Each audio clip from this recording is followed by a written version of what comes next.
Se quando eu precisar do voto eu fechei, imagina agora que eu não preciso. Então ninguém duvida que eu vou fazer. Depressão, ansiedade, medo.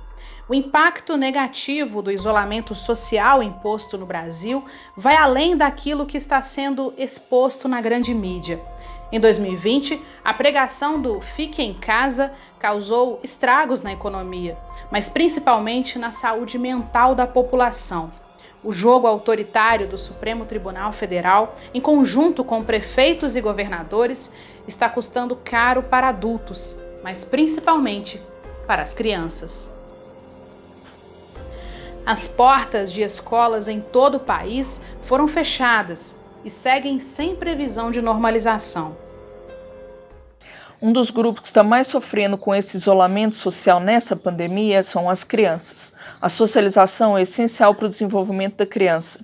Da mesma forma que uma criança aprende com 6 meses a sentar, 1 ano a andar e 2 anos a correr, a criança desenvolve habilidades sociais ao longo da primeira infância.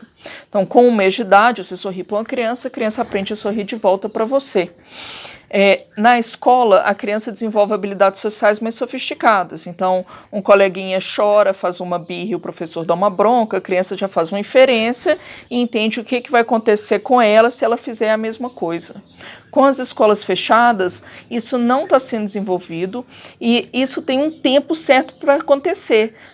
Da mesma forma que você tem um timing certo para você aprender a segurar no lápis, você aprender a falar uma língua estrangeira, você tem um timing certo para você poder desenvolver esse tipo de habilidade social.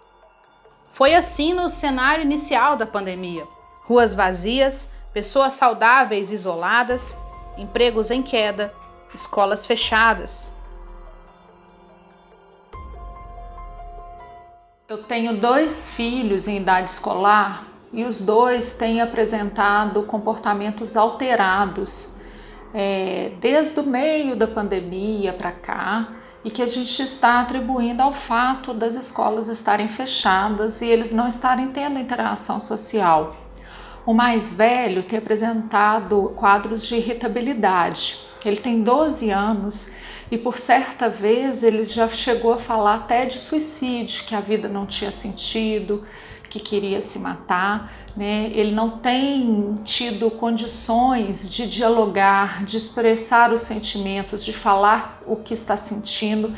Ele tem demonstrado tudo na base da impulsividade, do nervosismo exagerado. Nessa pandemia de Covid, a gente está vendo um adoecimento em massa das crianças. Os pais chegam e falam assim, o meu filho está mais nervoso e mais irritado. Não é isso. As crianças estão tendo quadros de depressão e ansiedade. A criança tem esses quadros depressivos, é diferente do quadro de adulto. A criança só chega e fala assim, estou infeliz, depois dos 10, 11 anos de idade. Até essa idade, primeira infância, a criança apresenta variações e alterações de comportamento. Então a criança fica mais birrenta, mais manhosa, mais medrosa, mais insegura, mais apegada. A criança fica dormindo mais tarde, ou seja, ela tem insônia, a criança ganha peso, perde peso, a criança começa a ter comportamentos de regressão, tipo volta a fazer xixi na cama, pedir mamadeira, esse tipo de coisa. Eu tenho um filho de 4 anos que foi diagnosticado com transtorno de espectro autista. E desde que recebemos o tratamento, iniciamos as terapias que fazem parte do tratamento e observamos muitos avanços. Desde o início da pandemia, com o fechamento das escolas, nós observamos uma grande regressão em tudo aquilo que a gente havia conquistado nas terapias. E também desenvolveu uma agressividade que não existia antes. Já o mais novo, de 9 anos, também tem tido alguns comportamentos agressivos com o irmão, mas o que mais nos preocupa é que ele está desenvolvendo algumas fobias. Então ele tem tido medo de chuva, ele está com medo exagerado do escuro e tem tido medo também de pequenos insetos. Além disso, ele tem ficado muito preso no quarto. Ele fecha a porta, fica brincando de porta fechada, fica jogando os jogos dele de porta fechada, e quando a gente vai, né, e provoca uma interação social, ele fica muito nervoso, ele dá sempre respostas negativas, né? Então a gente tem percebido esses comportamentos se agravando. Se quando precisar do voto eu fechei, imagina agora que eu não preciso. Então ninguém duvida que eu vou fazer.